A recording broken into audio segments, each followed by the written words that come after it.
Hello, my name is Joshua Howard, and this is Learning Outcome 3 for Unit 3. Okay, so this is going to be my presentation on research methods. So I'm going to define all the different research methods, give you how I did this research, and then I'm going to talk about my idea at the end and how I put it all together and how it worked. Okay, so let's start with qualitative data. It's all opinion based, so it's all based on what you think, how you feel about certain things. There are certain aspects of life, and it can apply to anything really. But obviously for the unit, we're doing it for the music video. It's generally quite hard to analyze it because it's opinion based. It can all have slight different changes in the way someone thinks and feels about it, and then you can't really pair them together. Even though you can, because you can say someone that thinks it's very bad and bad can kind of go under a bad banner, but they wouldn't want to be put in the same thing because in their mind they think it's really different and they have different opinions on it. It's generally used to find out how people feel and think about things. It can be done through interviews, because in an interview you're not going to ask closed-ended questions. You're not going to say yes or no, because you need a way for people to say how they feel about a position of a job you're giving them, or how they feel about basically what you're asking them, what you're interviewing them for. You can get qualitative data from focus groups again, because it's almost like an interview, but spread out around a vast number of people, and the people will carry the interview themselves rather than you having to direct them. So focus groups generally can be better than interviews because people around are giving their opinions, bouncing off each other, but they can get sidetracked quite easily because different people can lead conversations in different ways. You can also get quality data from observations of different things. So like if you're observing the way someone moves and the way someone talks, it's going to be different for each person because everyone's slightly different in their own kind of ways. So my quality data for this was, would you agree or disagree that Ed Sheeran is a moving artist? And explain. So I asked about Ed Sheeran because one of my main ideas was to use an Ed Sheeran song because in my opinion it's moving as for what he does and the way he sings, the way he plays. But obviously you need other people's opinions to make sure it's relevant for the world around you. And please explain, obviously it gives an extra element, so it asks people to add to what they've given.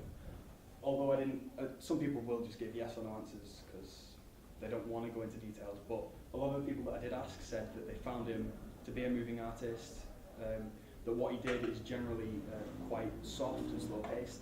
Some people obviously said they didn't like it because it's not their kind of music, but generally most amount of people said that they did.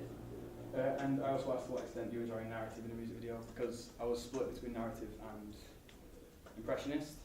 And for narrative, I just wanted to see how people react to a narrative. And generally narrative got the best response because you can see a story and people like stories because they like results due to narrative theories. Okay. Next is quantitative. This is a lot quicker. Quantitative data is all quantifiable, basically meaning it's all based around numbers and logging things into separate, you can log it into a graph, into separate times of data, pie charts, anything like that. It involves a lot of numbers because generally it'll be wages, how many people said yes or no on a survey. So it's all closed-ended. So the questions that you ask is going to be like, do you like such and such thing? So do you like a narrative? But it won't ask for an explanation, it'll just say, do you like it? So it just gives a yes or no, and that can be quantified into a graph of data. Examples and how you get it, surveys, because you can ask questions to people that are closed-ended quite easily, and generally they are built up of closed-ended questions, so it's about socioeconomics. You can talk about Maslow's hierarchy of needs, and just yes or no questions. You can also get quantitative data from things like box office statistics, because obviously that's all numbers and it's all based around opening weekends and how much money things make. So we're going to go on to primary and secondary. Primary data, generally it's going to have to be something that's never been done before, otherwise it's secondary because it's already been done by definition. You have to collect it because otherwise it's not your data, it's someone else's. And then again, it's secondary because you're not collecting all the data. It can be information on literally anything. It can be audience research, willingness to spend money, so how much money you would be willing to spend on a certain product. So in your surveys, say you're making a music video, you would ask someone how much they would be willing to spend on a music video in a certain genre for a certain target audience, and you'd then see how financially viable it is to send out to a wider audience. So primary research, out of the following genres, which do you listen to the most? It was generally my one because it's quantitative, so it's easier to put together, and it's primary because as it has been done before, but it's not been done for my audience before. I got the most responses for rock music, which did surprise me slightly, because you generally expect pop to be up there, because pop by definition is popular. So you would assume popular to be at the top, but it wasn't for mine. So in relation to my idea, I did have a song that was a metal song that I had in the back of my head. And I was thinking about doing that because of this, but you can't put them into the same genre. So rather than do that, I did actually just go with Ed Sheeran, because you can kind of argue that a couple of his songs are more rock styled. But I did get the second most popular, and you would assume that you can fit Ed Sheeran for that. Okay, secondary. Secondary information is information that has been gathered for you, information that someone else has gathered, and you're basically taking to justify things that they're doing. At one point, secondary data is obviously going to be primary data because someone else has done it before you, so it has to be at some point. Not always, because secondary data is just out there, but it can be costly to get it, because other people, to do something they've put time and effort and money into gathering those things, and to just give it out for free isn't financially viable for them. So you will sometimes have to pay for that. So for this, I've taken the popularity graph on how genres build up and decline over years. So you can describe a genre as an underground genre as it first starts out. Then it has a breakout point, so it'll become more popular. And then it crests, and that'd be when it's defined as as popular, rather than just a separate genre that just come under pop. And then obviously it'll decline because there'll be rises and falls in generations, what they like, what they don't like, because often people like to rebel, be different from the people that come before them, and then it'll crest back up into a mainstream genre slightly after that. Okay. Now, audience research. So, I'm going to generalize it. Generally, it's built up from primary quantitative data, not always, but just as a general thing, because it's taken from if you take it from primary, it's audience research, so you're asking people how old they are, their gender, socioeconomics, Maslow's hierarchy of needs, how much money they have, what they watch on TV, literally everything.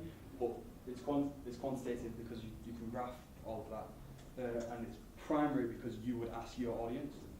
But it can obviously be the other way around. It can be secondary because you can take stuff from YouTube and argue that a certain audience is different. So responses and comments on Ed Sheeran videos, sometimes you get them as like he's a moving artist. They like the song, or a song from a few years ago, I think, Lego House. There are a few recent comments on that state that they still like the song, and it still affects them even to this day, and we're years on from that now.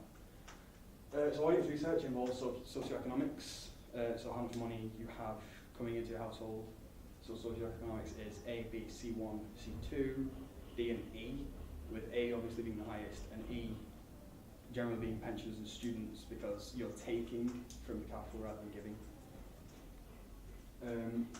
Psychographics, so how people think, because that's based around your audience, and your audience, you need to know how they think, because you need to know how they're going to react to your product. Age, gender, occupation, education.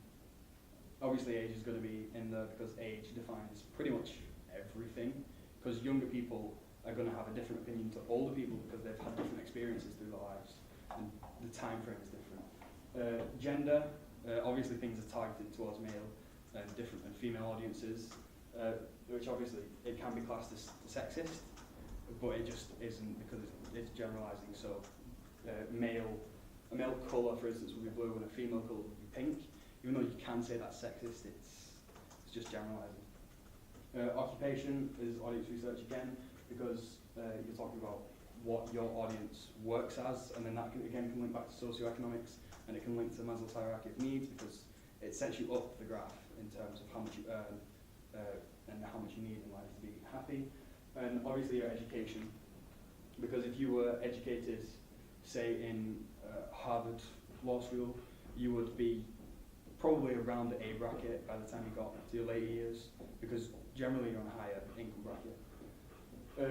This applied to mine because when I was thinking about my idea, my music video, generally I want it to be quite sad and kind of depressing, because it's easier to affect an audience with a sad song than it is for a happier song, because generally the happy tones can make people kind of have a negative effect to it because they don't like what they're seeing on screen because it doesn't reflect them.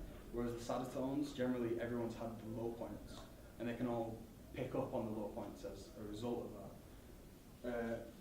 And education as well. So I'd put mine in from around A to C1, generally because people who are lower than that, I would say, don't have the maturity to handle what's going on in the video, because it does involve some quite adult themes, or mature themes in the case of it's about like death and depression and slight anxiety as well. Market research.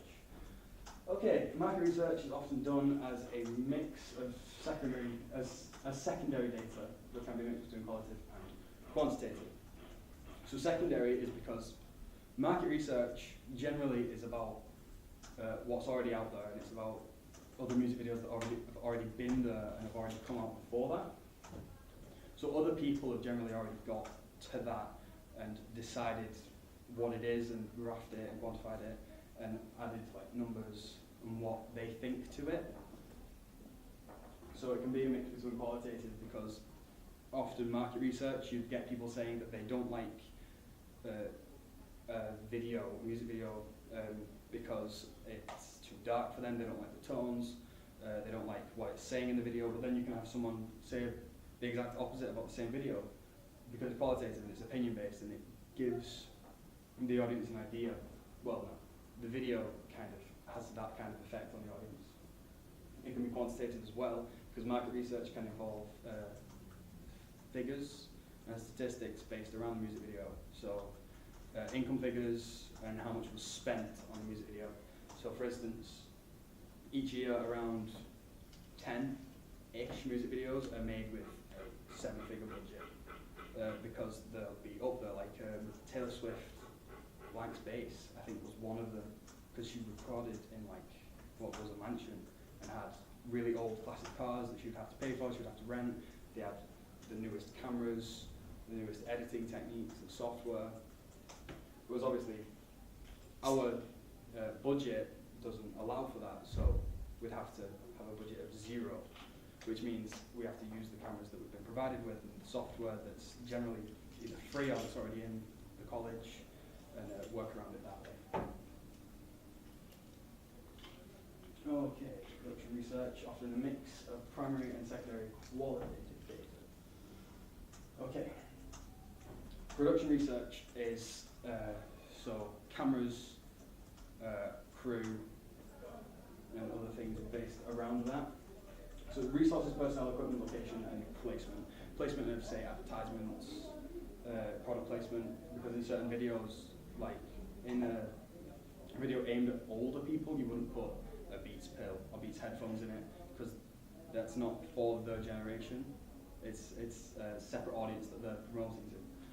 Location is production research, because you have to talk about how much it would cost you to get at a certain location. Obviously this location that we've used is free because of the college, but other locations, like if you went outside of the college and filmed somewhere totally out of the way, you'd have to pay plane tickets, you'd have to take all your stuff with you, so cameras, crew, personnel, you'd have to pay for all of that. So I did a couple of things on cameras. So for like a top of the range camera, you'd pay upwards of £3,000, because it's full HD and films in 1920 by 1080p. So it's very high tech and it costs a lot. Although you can still get HD quality cameras that are quite low down, cost like £1,000, and then it'd be even less if you wanted to rent them. Okay, so moving on to my idea. So I went with an Ed Sheeran song, obviously because I asked questions based around it, and he is more appropriate for today's market, rather than, say, a heavy metal band, which I was looking at in the first place, because not many people like that genre. Well, some do, but it's not as widely appreciated as Ed Sheeran is currently. I went for a narrative, although I was looking at Impressionist to start with, because in my surveys, not a lot of people really knew what a narrative was. It was quite confusing, people didn't really understand the terminology, so I went with a narrative, which was my second choice, because it seemed like people responded to that much more positively. I went with a black and white colour scheme, because the song is saddening, the video is saddening, so the black and white reflects that, because the black shows mystery, power, and the white is in complete contrast to that, and it shows like purity, and it can be often shows at weddings because the wedding dress is white.